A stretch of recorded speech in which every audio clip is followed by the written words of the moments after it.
Salutations, ici Talentir pour un nouveau rapport de bataille pour Kings of War 3ème édition. 4000 points, plutôt 4 fois 2000 points, opposant les morts-vivants du bien, avec Jarvis of course, et les elfes contre les nains abyssaux et l'Empire de Poussière.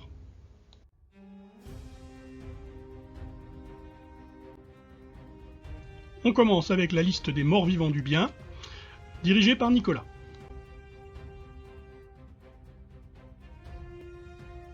Son allié sera Sylvain, comme toujours en elfe, et qui pour l'occasion nous sort une liste très originale avec que de la cavalerie et de bien belles figurines.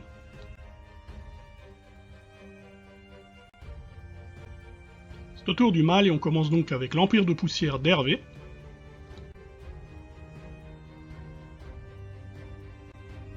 Et enfin ma toute nouvelle armée, des nains abyssaux, et oui j'ai des nains abyssaux maintenant, ça faisait longtemps que je voulais en faire, et finalement j'ai sauté le pas pour le week-end du 15 août, en tentant au départ de me faire un panier à 2000 points en neuf, les prix étaient un peu élevés, donc du coup j'ai tout fait en impression 3D, pour une somme très très modique.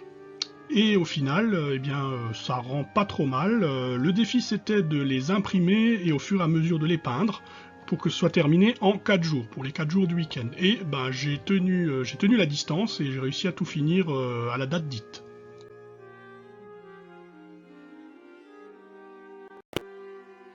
Le déploiement.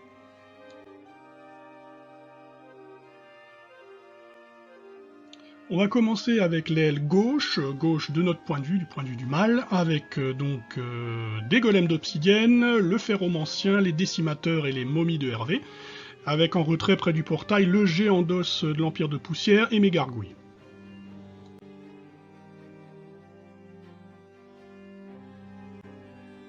En face, c'est principalement Sylvain, et principalement de la cavalerie donc, avec Tidarion le Seigneur Dragon, la cavalerie des tempêtes et en plusieurs déclinaisons, et la cavalerie de la brise argentée.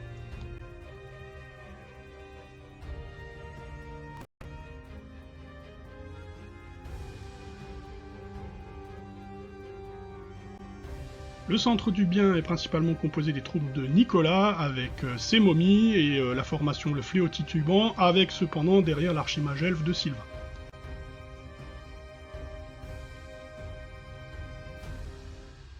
Notre centre à nous est un peu mixé, avec d'un côté la horde de gardiens asservis d'Hervé, sa horde de squelettes, mon petit lance-flamme intercalé, puis ma garde immortelle, mes âmes noires, et en seconde ligne, il y a le prêtre maudit d'Hervé et ma doublette de mortier encore, avec également dans la forêt en deuxième ligne le ex-caster et le voleur d'âmes.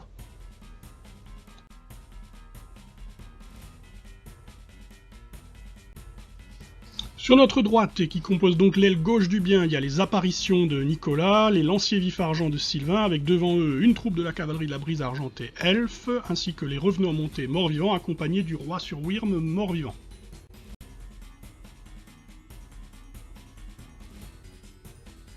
Et donc également le porte-étendard squelette, le roi elfe sur Drake et la horde de revenants ainsi que la horde de Drake forment l'extrémité de l'aile gauche adverse.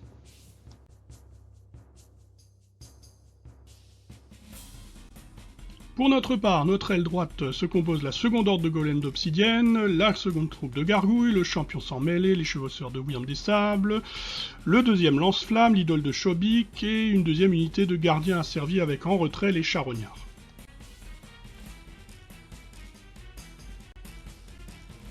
L'adversaire gagne le tir au dé mais décide de nous laisser commencer et on avance lentement vers le bois sur notre droite. Pas grand chose de notable en réalité à part du mouvement, mais mes deux mortiers ouvrent le feu sur la cavalerie de Sylvain.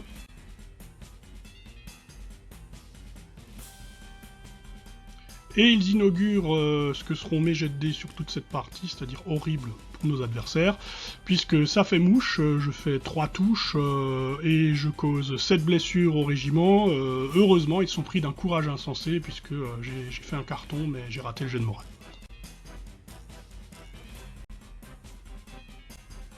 A leur tour, l'alliance du bien, elfe et mort-vivant avance.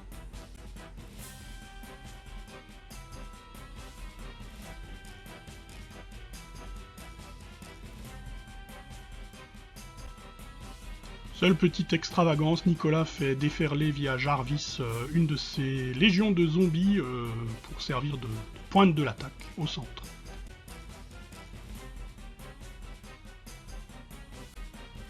Cavalerie de Sylvain sur notre gauche avance un petit peu, mais le Seigneur Dragon ne bouge pas. Simplement quelques tirs d'arc des cavaliers de la Brise Argentée qui parviennent à blesser les gargouilles qui sont devant le portail et à les détruire.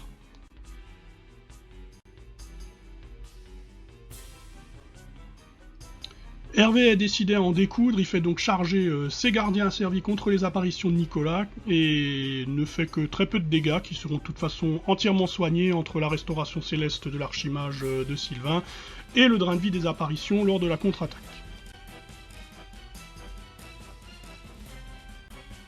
Mes mortiers de leur côté font à nouveau parler la poudre.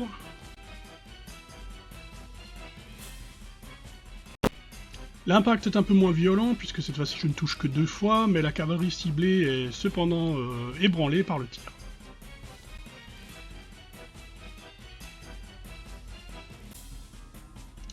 Donc on va passer à droite, où il y a beaucoup d'animations côté colline, puisque à noter également que mes gargouilles avaient chargé durant notre tour la cavalerie légère de la Brise Argentée qui se trouvait sur la colline. Je l'aurais pas fait de dégâts, mais par contre, du coup, le combat se poursuit et ça bloque la cavalerie lourde elfique qui était derrière et qui peut donc rien faire. Mais néanmoins, nos adversaires lancent quand même l'assaut général sur l'idole de Chobik. Ils lancent les revenants montés de face et le roi elfe armé d'une lame tueuse de bêtes de flanc. Hervé était confiant, mais moi pas du tout. D'ailleurs, le roi elfe a fait le job, puisqu'il cause 5 dégâts à l'idole de Chobik, mais par contre, les revenants montés, eux, n'en font que 2.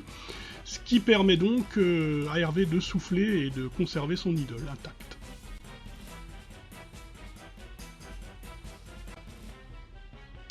C'est donc plutôt moche pour nos adversaires qui se retrouvent bloqués sur cette foutue idole de Chobik. Néanmoins, Sylvain a un peu plus de chance au centre gauche puisque sa cavalerie des tempêtes a chargé les gardiens asservis de Sylvain et les a détruits d'un seul coup.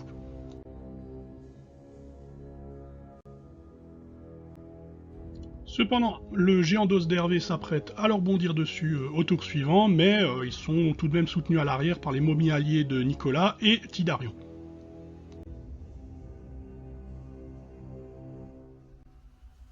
C'est à notre tour de contre-attaquer. À l'est, donc, les âmes noires se précipitent sur le roi sur Drake, que je pouvais atteindre de flanc. Et même si mes nains ne tapent pas très fort, ils mettent quand même suffisamment de blessures de flanc avec le nombre d'attaques pour permettre d'ébranler ce dernier. Les chevaucheurs de Wyrm de Hervé chargent le flanc des revenants montés avec l'aide de la contre-attaque de l'idole de Chobik. Évidemment, ils se font piétiner. Les gargouilles ont survécu à l'attaque des cavaliers elfes. Elles sont ébranlées. Mais en tout cas, elles ont régénéré toutes leurs blessures le tour d'avant et elles continuent de bloquer la cavalerie lourde adverse.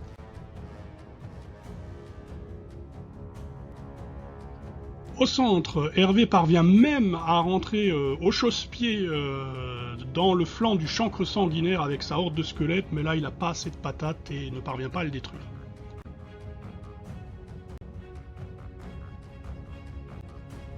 Enfin, à droite du chancre sanguinaire, les gardiens asservis qui avaient survécu à l'attaque des apparitions font donc une contre-charge sur ces dernières, et Hervé obtient des résultats, ma foi, fort violents, puisqu'ils parviennent à détruire les apparitions.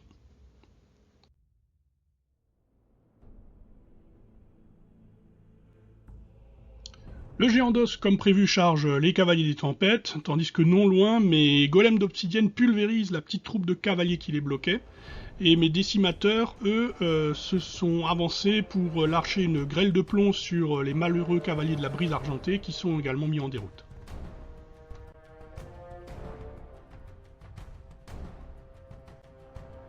Retour à l'est, puisque sur l'extrémité, les chevaucheurs de Drake elfes étaient parvenus à s'infiltrer sur le flanc de mes golems d'obsidienne, mais heureusement j'avais placé là mon champion sans mêlée, qui les a chargés pour les bloquer.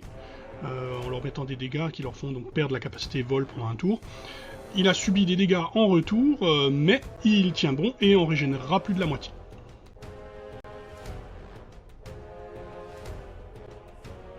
Nicolas fait charger sa horde de revenants sur les Wyrms des Sables, mais la charge est gênée et ça ne donne pas grand chose. Les cavaliers de la Brise Argentée parviennent enfin à se débarrasser de mes gargouilles qui auront vraiment été rentables.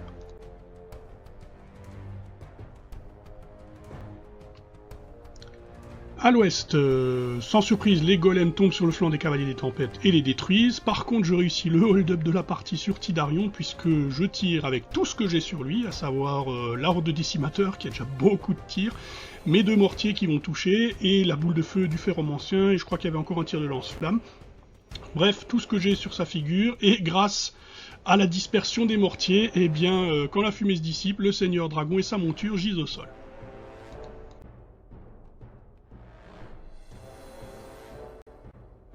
Pendant ce temps, au centre, la légion de zombies a chargé la garde immortelle, mais sans causer trop de dégâts.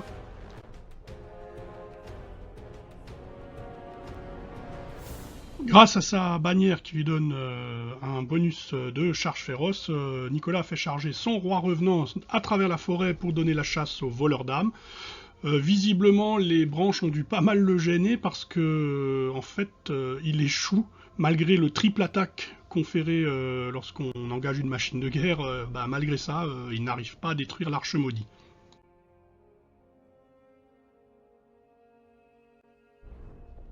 Le roi elfe, avec sa lame de tueur de bêtes étant ébranlé, on lui remet encore un assaut avec les âmes noires et cette fois-ci il succombe.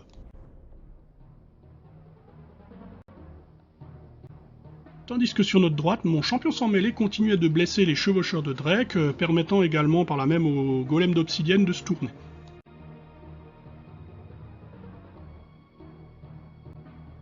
Bon, ça n'a pas duré longtemps puisque les Drakes ont fini par s'énerver et le nain abyssal, si coriace soit-il, a été taillé en pièces.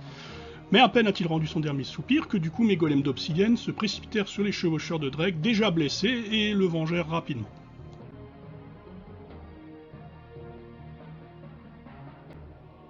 Le chancre sanguinaire décida de laisser la horde de squelettes se faire boulotter par les zombies par derrière, et décida d'attaquer à la place l'idole de Shobik qui mine de rien avait pas mal morflé et en vint finalement à bout. Tandis que mes âmes noires se lancèrent leurs chiens sur ce dernier lorsqu'il eut terminé, pour lui mettre quelques dégâts ma foi, et les chevaucheurs de Wyrm des Sables, eux, causèrent un vrai carnage dans les revenants à pied. Une fois de plus, Hervé lui aussi a été complètement hors stat, et il a réussi à détruire cette unité pourtant super solide.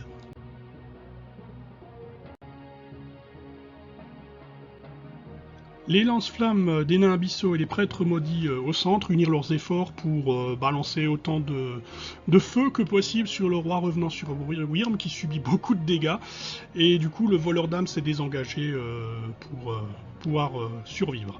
Non loin, les zombies et la garde immortelle continuaient leur duel poussif mais néanmoins acharné et juste à côté, mon ex-caster a été chargé par les cavaliers de la Brise Argentée mais il parvint à tenir bon.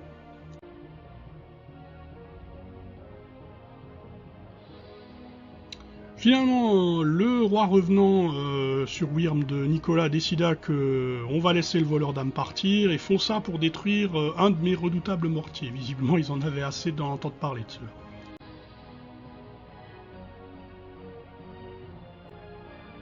Pendant ce temps-là, à l'ouest, la situation était perdue pour les forces du bien puisque les derniers cavaliers elfes avaient été abattus et seuls les momies bloquaient encore le géant d'os, mais sans doute pas pour très longtemps. Le ferromancien, lui, entraînait ses troupes vers le camp adverse, histoire de mettre de la PU côté adverse puisque c'est le but du scénario.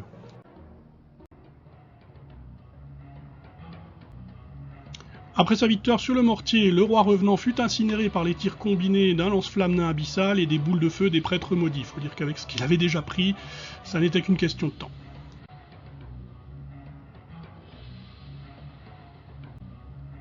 À l'est, les autres golems contournaient le bois par la droite.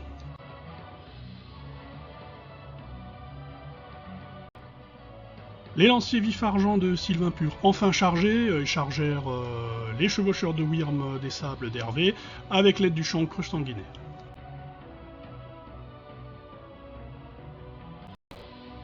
Cette fois, les Wyrm des Sables furent massacrés.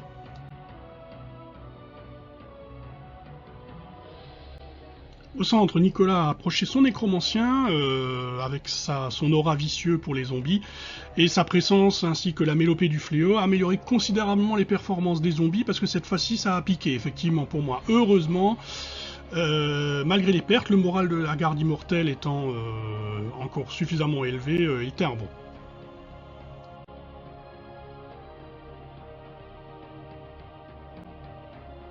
Le géant d'os qui avait défait les momies ennemies chargea les zombies avec l'aide de mégolènes d'obsidienne. Face à un tel assaut, la légion de zombies fut proprement réduite en purée.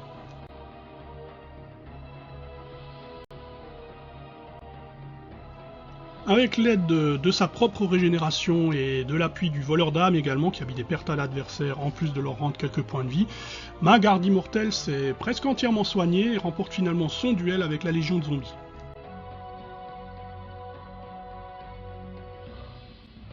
Tandis que mon ex-caster, qui avait encore survécu, a pu se désengager et a laissé le lance-flamme nain du chaos incinérer gentiment les malheureux cavaliers de la brise argentée.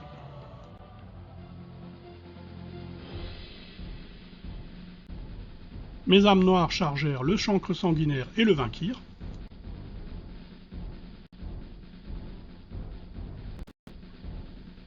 La défaite était malheureusement totale pour l'Alliance du Bien, beaucoup trop de bons jets, que ce soit moi, ou qui était complètement stratosphérique en termes de stats, mais Hervé qui était très bon aussi.